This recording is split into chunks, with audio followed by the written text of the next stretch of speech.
Hi all. So today we are going to look at some of the control shortcuts in Excel.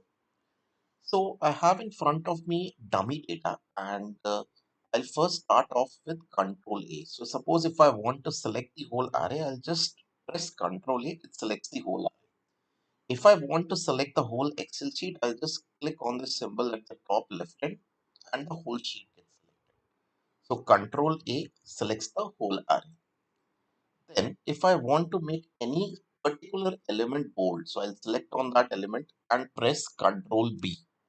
Control plus B makes it bold. If I press it again, it comes back. Now if I want to copy certain element, then I'll use Control C. When I use Control C, that particular element which is being copied gets highlighted. Right? Then if I want to duplicate across the column, I'll use Control plus D. Let's see.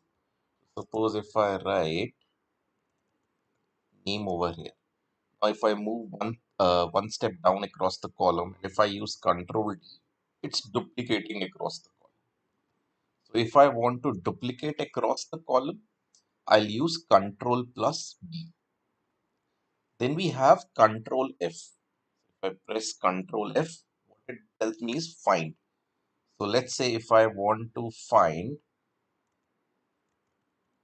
Italy over here, and if I press find all, it tells me there is one element in cell B10. So this is Control plus F. Then we have Control plus H. It's replace. So let's say if I want to replace Italy with the public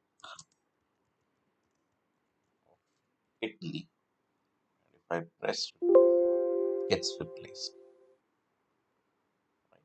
If I want to undo this, Control Z, it comes back.